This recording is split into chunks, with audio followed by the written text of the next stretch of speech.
You're about to spend $144 a year on something you didn't even want last month. Meta just announced their $11.99 monthly subscription for Instagram and Facebook verification, and honestly, whether you buy it or not doesn't matter. What matters is that you're already bleeding money from subscriptions you forgot existed. I'm talking about that streaming service you used once in February, the app trial that quietly renewed, the gym membership charging you while you sleep in. The average 25-year-old is losing over $200 every single month to subscriptions they don't use, and most have no idea it's happening. In this video, I'm breaking down exactly how companies like Meta exploit subscription psychology to keep you poor, the real math behind these monthly charges that'll actually shock you, and most importantly, I'm walking you through a simple audit system to plug these money leaks for good. Because here's the thing, this isn't really about Meta's blue checkmark. Here's what nobody tells you about subscriptions: they multiply like rabbits when you're not looking. There's actual research on this, and it's wild. The average American thinks they're spending about $86 a month on subscriptions. Want to know the real number? It's $273.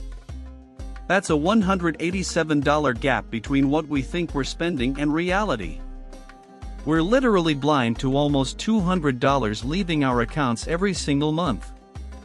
Now Meta comes along and asks for $12 a month, and most people think, it's just $12.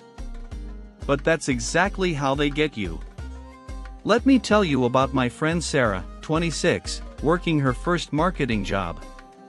She signed up for Netflix during college, added Spotify Premium at her first internship, picked up Disney Plus during the pandemic, subscribed to a meditation app after a rough breakup, and got YouTube Premium because the ads were annoying. She thought she was spending maybe $40 a month. When she actually checked her bank statements, it was $93. None of these felt like big decisions in the moment. They were all just $12 here, $15 there. That's the subscription trap, and Meta's new fee is the perfect example. They're taking features that used to be free, like verification and customer support, wrapping them in a bow, and charging you monthly for them. The real kicker? That $12 Meta subscription isn't just $12. Over 1 year, it's $144. Over 5 years, that's $720. Keep it for 10 years, and you've handed Meta $1,440 for what used to cost you nothing. But the dollar amount is only part of the story. Okay, let's talk about what that $12 a month actually costs you in the long run, because it's way more than $144 a year. This is where understanding opportunity cost literally changes how you see money. If you're 25 right now and you take that $12 monthly Meta subscription and instead invest it in a basic index fund averaging around 8% annual returns, you're not just saving $144 this year. In 10 years, that money grows to roughly $2,200. That's not me promising anything crazy, that's just how compound growth works over time with consistent contributions. Now here's where it gets wild. You've probably heard of the latte factor, right? That idea that your daily $5 coffee adds up to thousands over time? Well, the same thing applies to digital subscriptions, except nobody talks about it. Let's say you're like most people I know and you've got 5 subscriptions around $12 each. Maybe it's Meta, Netflix, Spotify Premium, some fitness app, and a cloud storage service. That's $60 a month, $720 a year. Over 10 years, if you invested that money instead at the same 8% average return, you're looking at losing out on about $11,000 in growth. Not $7,200, but over $11,000 because of compounding.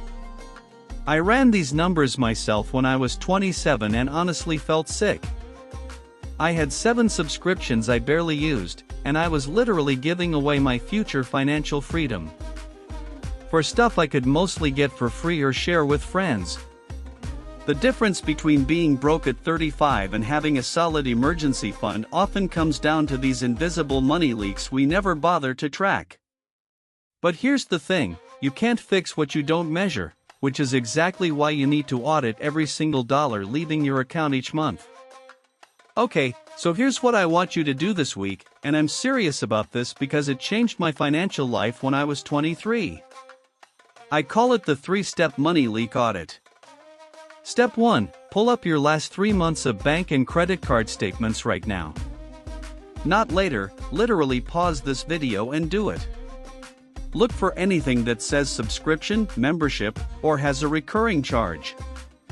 I did this last year and found I was paying $9.99 for a meditation app I'd used twice in 6 months and $14.99 for a streaming service I forgot existed. Step 2. Apply the 90-day rule. This is simple but brutal. If you haven't actively used a subscription in the last 90 days, cancel it today. Not tomorrow, today. I know you're thinking you might use it next month, but statistically you won't. That's how these companies make billions off us. Step 3. Set calendar reminders for every subscription you decide to keep. Put a note in your phone for 3 months from now to reevaluate each one. This isn't financial advice, just what worked for me and saved me about $180 a month, which is over $2,000 a year. Here's the real power move though. Take whatever you save from this audit and immediately redirect it somewhere that actually builds wealth. Open a high-yield savings account, start a Roth IRA if you're eligible, or invest in an index fund.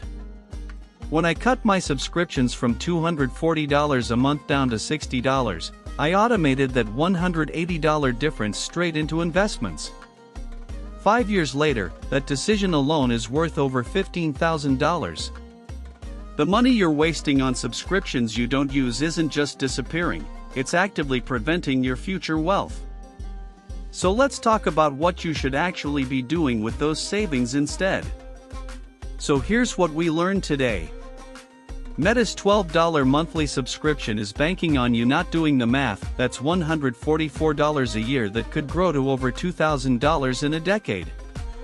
The real cost isn't just what you pay today, it's the compound growth you're giving up when that money could be working for you in an index fund or high-yield savings. And Meta isn't alone. The average American has 5 to 7 subscriptions draining their accounts on autopilot, adding up to hundreds or even thousands per year. This week, I want you to do one thing: open your bank statements and count every single recurring charge. Write them down. Then ask yourself which ones actually add value to your life. Drop a comment below and tell me honestly, how many active subscriptions do you have right now? No judgment, just curiosity. And if you want more real talk about building wealth without the BS, hit that subscribe button. I'll see you in the next one where we break down why your emergency fund might actually be costing you money.